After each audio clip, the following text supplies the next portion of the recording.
Affairs at the American Foreign Policy Council in our nation's capital, and his latest piece in the National Interest.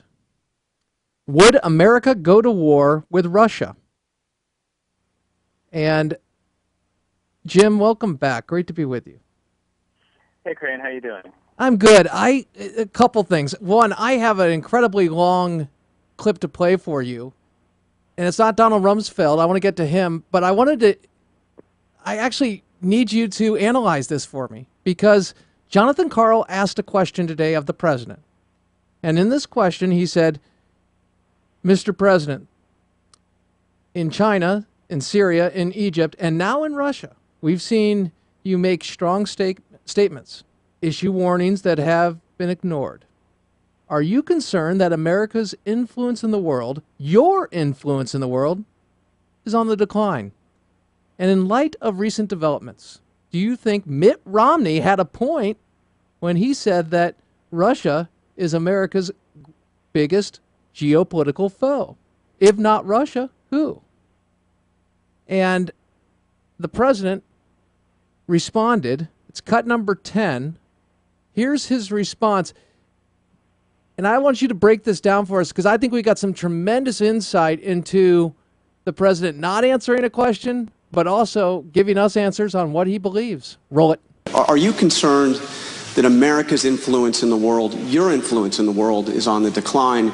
And in the light of recent developments, do you think Mitt Romney had a point when he said that Russia is America's biggest geopolitical foe? If not Russia, who? Well, Jonathan, I think if the premise of the question is that whenever the United States objects to an action and other countries don't immediately do exactly what we want, that's been the norm, that would pretty much erase most of 20th century history. I think that there's a distinction between us being very clear about what we think is an appropriate action, what we stand for, what principles we believe in, versus what is, I guess, implied in the question, that we should engage in some sort of military action to prevent something. The truth of the matter is that the world's always been messy. And what the United States has consistently been able to do, and we continue to be able to do, is to mobilize the international community around a set of principles and norms. And where our own self-defense may not be involved, we may not act militarily. That does not mean that we don't steadily push against those forces that would violate those principles and ideals that we care about. Yes, you're right. The Syrian civil war is not solved. And yet, Syria has never been more isolated. With respect to the situation in Ukraine, we have not gone to war with Russia. I think there's a significant precedent to that in the past. That does not mean that Russia's not isolated. In fact, Russia's far more isolated in this instance than it was 5 years ago with respect to Georgia, and more isolated than it was certainly during most of the 20th century when it was part of the Soviet Union. The point is that there are always going to be bad things that happen around the world. And the United States, as the most powerful nation in the world, understandably is looked to for solutions to those problems. And what we have to make sure we're doing are that we are putting all elements of our power behind finding solutions, working with our international partners, standing up for those principles and ideals in a clear way. There are going to be moments where military action is appropriate. There are going to be some times where that's not in the national security interests of the United States or some of our partners. But that doesn't mean that we're not going to continue to make the effort or speak clearly about what we think is right and wrong. And that's what we've done. With respect to Mr. Romney's assertion that Russia is our number one geopolitical foe, the truth of the matter is that America's got a whole lot of challenges. Russia is a regional power that is threatening some of its immediate neighbors, not out of strength, but out of weakness. Ukraine has been a country in which Russia had enormous influence for decades, since the breakup of the Soviet Union. We have considerable influence on our neighbors. We generally don't need to invade them in order to have a strong cooperative relationship with them. So, Jim, as you break that down, a lot there, straw men included, your thoughts on what the president truly believes, because he was just called out by Jonathan Karl, and Jonathan Karl is shaking his head during that, going, you know, you're playing a game. He didn't answer the question directly, but there were answers there. Jim, what were they? Wow. I mean, it's hard to disentangle all that. I mean, his little lecture of the history of the world and everything. But, I mean, the president wants to avoid the central question, which is, does the United States, under his leadership, have more influence or less influence on world affairs? And the answer is less influence. He said that it would disentangle most of the 20th century if we only looked at situations where other countries did exactly what we said. But, of course, that's not the issue. The issue is anyone doing what he says? Mm-hmm. You know, forget the whole history of the world. Let's just talk about him. Can he influence events? He talks about, well, you know, military action isn't always needed. That's absolutely true. In the first place, what you want to do is deter and dissuade adversaries from taking action. That's the first thing. Okay, real quick, Jim, what you're doing right now is you're going after the fundamental straw man argument that he uses every time. Invade, military force, or do nothing. Go ahead. Exactly, Crane. That's exactly right. He sets it up. He said, well, what should I do? You know, send in the Marines? No. In the first place, if Putin had been afraid that something might have happened, then he wouldn't have done what he did. So right away, the fact that this ever happened is an indicant that we have less influence, because as Sun Tzu says, you know, the best battle is the one you don't even fight. If your enemy is so afraid of you that they're dissuaded from even taking action. So the fact that these things happen is itself evidence. I mean, the president says that the world is, what do you say, a complicated place, or that, you know, things happen. Well, yeah, but the more they happen, it's more evidence of the power vacuum that his presidency has created, and the dwindling of U.S. power is being filled by these other actors. John Bolton said something very interesting today in the interview with Fox News, asked about a poll number. It says we shouldn't really, no real support for doing something about Ukraine is not our problem, in essence.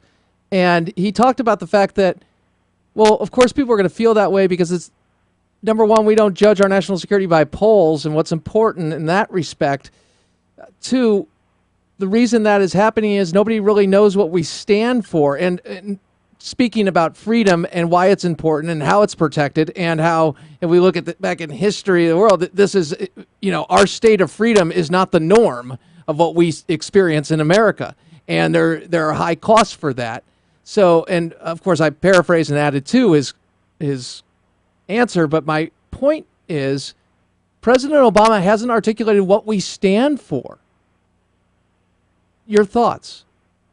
Oh, you're absolutely right, because he likes to say, well, we coalesce around norms and values and things like that, but with whom? I mean, of all the states that he likes, are we talking about that we share values with the Muslim Brotherhood that he was defending in Egypt before the Egyptian military wisely threw them out? I mean, he was their best friend, and can you name the norms and values that we have in common with them? I really don't think that we do.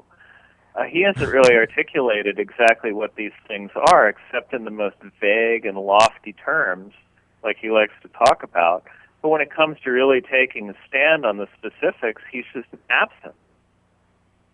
Let's speak about absence. Let's speak about Afghanistan. Just because it's not on the front page news, we have Mohammad Karzai, president of Afghanistan, coming out in support of Russia and the Russian invasion of Crimea and the subsequent vote. 123% support. Wow. So Donald Rumsfeld is speaking to Greta Van Susteren about Afghanistan, Mohammed Karzai, and the relationship. And, well, let's just roll it. Roll it. The United States gets someone that is friendlier?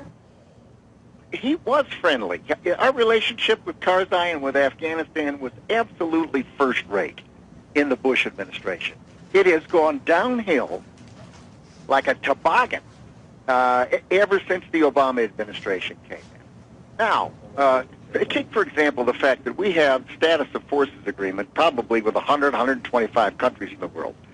This administration, the White House and the State Department, have failed to get a status of forces agreement.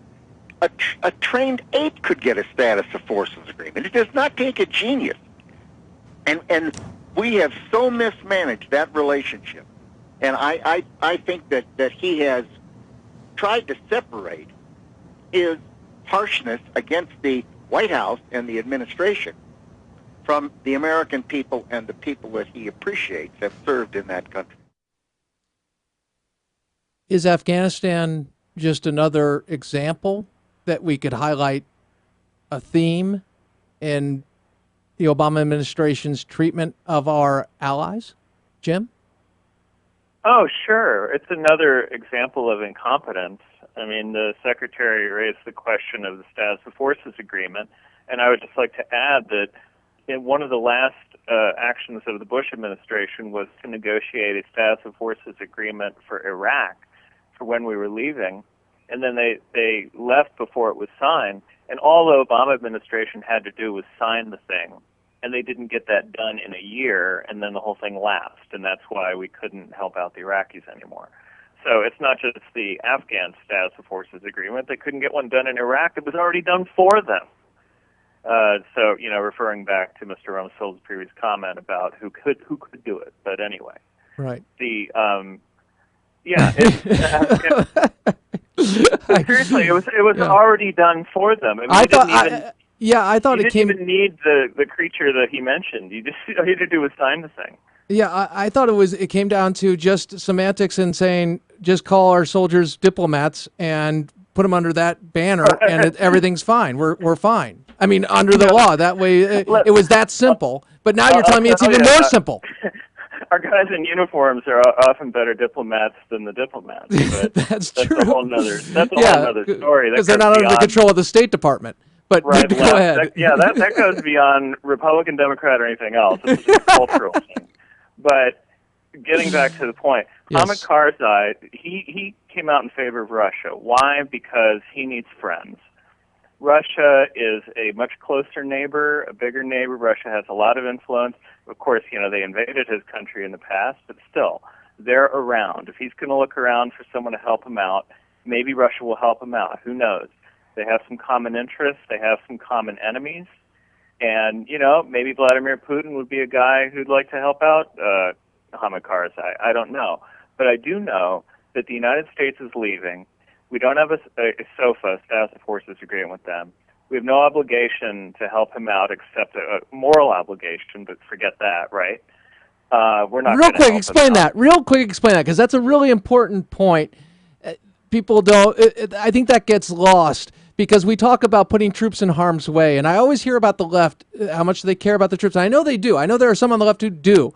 Unfortunately, maybe their lens of evaluation isn't there when it comes to what is said and what is done and what is the record and what truly protects troops. Because if I'm not mistaken, why would you put less troops than were requested into a situation with no plan for victory, and when you had your generals telling you you need more, you weren't listening to your generals, and the decision to surge in Afghanistan and put those troops in harm's way? If you're not going to do it with the very best resources possible in a way that achieves victory, do you really care about those troops? And isn't there a moral point to that? Yeah, caring about the troops, the sacrifices they made, caring about freedom and the reasons we went into Afghanistan, caring about keeping the terrorists out, keeping the Taliban down, because, you know, once we desert Karzai, who knows if he's going to be able to stay in power. And I don't mean that we have to keep troops in there forever, but we have to do something. We could give them air support. We could continue with military aid. There are a lot of things we can do, but Karzai fears, and I think correctly, that we're not going to do anything. It's going to be like Vietnam Part 2, and we're just going to desert him. So, yeah, he comes out in favor of annexing Crimea because he's looking for friends in a tough neighborhood.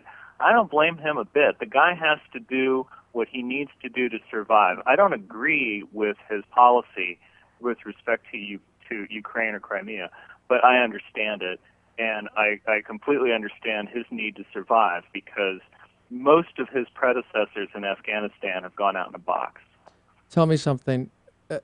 Jim, you care about history. You honor those. I'm not patronizing anybody. The fact is, you mentioned Vietnam. And when I think about the fact that you dedicated a book to the Vietnam War specifically, This Time We Win, Revisiting the Tet Offensive, and outlining the truth about Vietnam, a lot of people look at Vietnam and say, we lost that war. We never should have gotten into that war. And they carry that over. And that goes into their analysis of when we are voting for politicians that talk about ending wars, not winning wars, and saying that certain wars weren't necessary. Your thoughts? Well, I mean, who's their Secretary of State? Yeah. I mean, talk about a direct correlation to someone who was one of the leading guys saying that Vietnam was an immoral war, an unwinnable war. That's John Kerry's talking point from that whole Winter Soldier nonsense. Yeah. Yeah, the whole generation of Democratic lawmakers and policymakers were raised on that gospel of Vietnam was the immoral war, that the My Lai massacre it's the only thing that they know about in that whole war. So, well, yeah, of course, they're going to come at any U.S. conflict with that kind of opinion that probably it's immoral. You have to go back to like the 2008 election to understand Afghanistan. It was all triangulation against Iraq. The Iraq war was the unpopular war. So in order to make himself have any kind of hawk credentials, Barack Obama had to say things like, Afghanistan was a war of choice, it was a good war, and so forth. But then once he was elected president, he was stuck with it. I think if he hadn't had to ping off of the unpopularity of the Iraq war, he would have abandoned Afghanistan right away. But sadly, for him, he had already made all these, grandiose statements about what a great struggle Afghanistan was. So he had to at least appear to stand by that for a while. Well, okay, that time is up, and now we're going to desert them. But I don't think there was any sincerity whatsoever in any of his statements regarding Afghanistan or the Afghan people or the justness of that conflict. In your latest article, you point to the fact that this is just the beginning because the calculation is President Obama will not militarily defend the Baltics and the Ukraine. Tell me, what support would you lend the Ukraine as well as the Baltics, including Estonia, obviously? Tell me, what would you do differently than what the president is doing now? Because he's talking about sanctions targeting the rich and powerful, the oligarchs that are close to Vladimir Putin. Your thoughts, Jim? I think that's good. I think you have to target more than a dozen people, but it's a good start. But when you talk about supporting your ally, there are a lot of ways we could do that. Ukraine's not an ally, I should say. They are a partner, a NATO partner, not a NATO ally. But we could send them military assistance. We could send them supplies. We could give them intelligence support. We're giving them MREs. Come on. Yeah. Okay. Well, again, no, I mean, I'm pointing to that better because than not doing it. Yeah, but your point is this: if we're going to support them, we don't. It's not invade, throw troops in. No. But it's talking about what we can do to send a signal to get Vladimir to stop. Well, exactly right. What we're talking about is diplomatic signaling. This is the way you use coercive diplomacy. It's not about going to war, but it's about what Ronald Reagan said. If you want to avoid war, if you want peace, prepare for war. You have to have peace through strength. So you put up a strong face. You don't say, look, we're going to support Ukraine. maybe it's not going to lead to us having a head-to-head conflict with Russia. But like any bully, you want them to understand that there's a price to pay.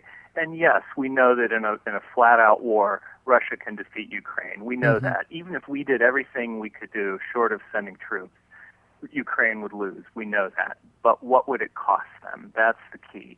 Russia is great when their enemy is a weak country with nothing, and they're just, stealing part of that country. Hey, Russia excels at that. Fine.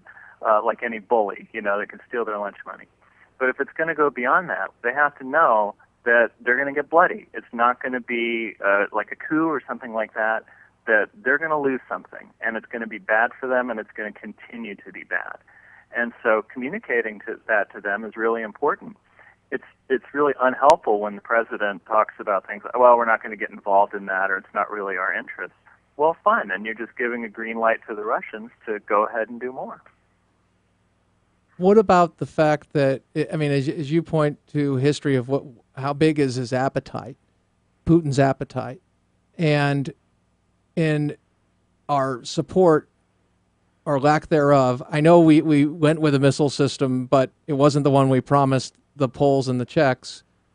So are we talking about a total change? Because it seems to me Putin does something else, we'll do something else, and we should never base our national security on the reaction point by point to somebody. We should have a comprehensive plan. Your thoughts, about 40 seconds. Go. Yes, we should be beefing up our NATO allies. We should be looking at other areas of the relationship with Russia where we can make advances. We should be pulling out of the New START nuclear agreement and building up our nuclear force. We should put back in the missile defenses we took out to placate them in Poland and the Czech Republic. We should be looking to the Baltic states and helping them out because they're next on the list. And once Russia goes for them, they're going for a NATO ally. So we have to have strong statements saying that we will defend our allies under Article 5 of the treaty if they make a move. We should just be putting up a much stronger face than some kind of history lecture like the president was doing at The Hague. I wish the president would listen to James S. Robbins. Jim, thanks, man. It is not enough time, as always, but you're great. Appreciate you. Appreciate the article. I'm going to post it with your permission. Thank you. Take care. Crane Durham's Nothing But Truth.